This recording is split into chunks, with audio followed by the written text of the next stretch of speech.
श्री गणेशाय नमः। श्री शिव महापुराणे द्वितीयायां रुद्र संहितायां तृतीये पार्वती खंडे अथैक-विंशोऽध्याय। हिंदी अनुवाद। नारद जी ने कहा, हे ब्रह्मा, तात महान बुद्धिमान विष्णु के शिष्य, तीनों लोकों के रचयिता, आपने महात्मा शिव जी की ये अद्भुत कथा सुनाई। शिव की तीसरी आंख की अग्नि से कामदेव के भस्म हो जाने पर और उस अग्नि को समुद्र में प्रवेश कर लेने पर फिर क्या हुआ, उसे आप कहिए। उसके बाद हिमालय की पुत्री पार्वती ने क्या किया? हे दयानिधि, वे सखियों को लेकर कहाँ गई? ब्रह्मा जी ने कहा, हे तात, हे महान बुद्धि वाले, बहुत बड़ी लीला करने वाले चंद्रशेखर स्वामी के चरित्र को मुझसे आदर पूर्वक सुनो। जब से शिव जी के नेत्र से निकली हुई आग ने कामदेव को जलाया, उस समय आश्चर्यजनक एक शब्द हुआ जो आकाश तक फैल गया। उस महान शब्द को सुनकर और कामदेव को जला हुआ देखकर भयभीत पार्वती सखियों को साथ लेकर घर चली गई।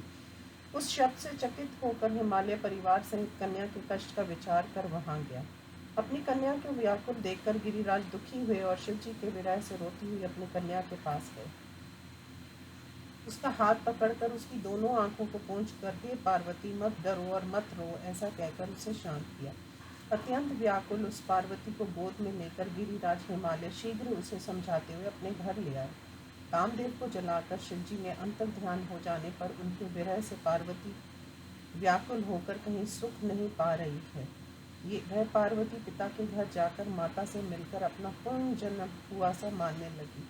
अपने रूप की निंदा करती हुई मैं अभागिन हूँ, ऐसा कहने लगी। सखियों के समझाने पर भी वह गिरिराज पुत्री शांत नहीं हुई। सोती, पीती, नहाती, चलती तथा खड़ी वह पार्वती सखियों के साथ रहने पर भी वह थोड़ा भी सुख का अनुभव नहीं करती थी।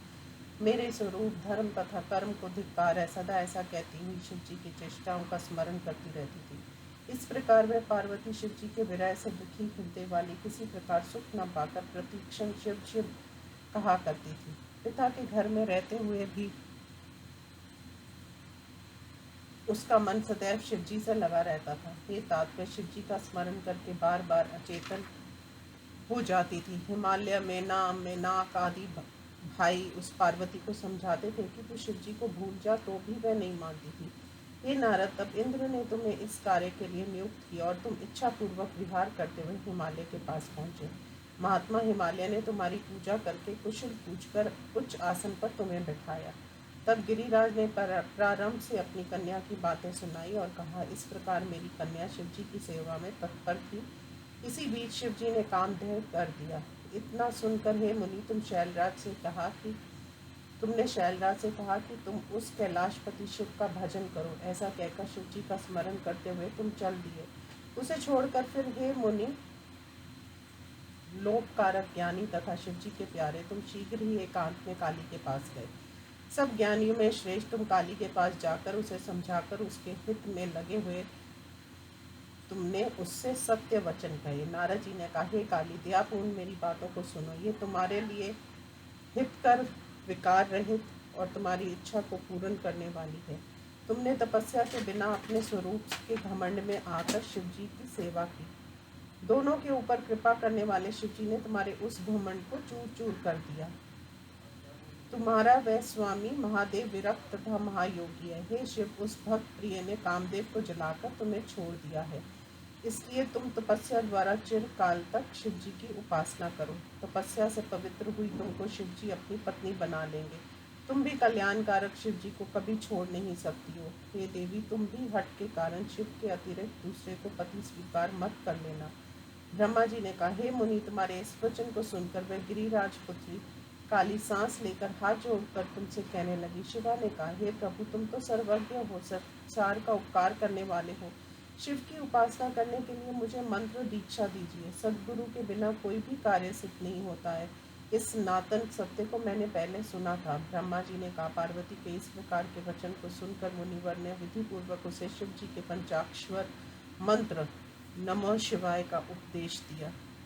हे मुनि, श्रद्धा को उत्पन्न कराते हुए तुमने उस मंत्र राज के सर्वोत्तम प्रभाव का वर्णन करते हुए कहा। नारद जी ने कहा, हे देवी, इस मंत्र के परम आश्चर्य कारक प्रभाव को तुम सुनो। इसके सुनने मात्र से शिव जी प्रसन्न हो जाते हैं।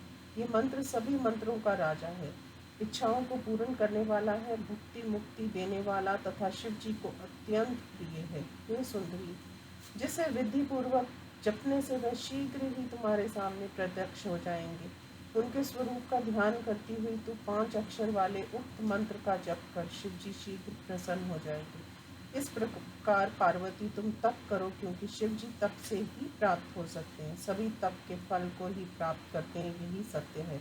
ब्रह्मा जी ने कहा, हे शिव प्रिय नारद, देवताओं के हित में तप पर तुम इतना काली से कहकर अपनी इच्छा से स्वर्ग की ओर चले गए। हे नारद, तुम्हारे वचन को सुनकर और सर्वश्रेष्ठ पंचाक्षर मंत्र को पाकर पार्वती उस समय अत्यंत प्रसन्न हुई। इस प्रकार श्री शिव महापुराण में नारदोपदेश नामक 21वां अध्याय समाप्त हुआ। ओम नमः शिवाय।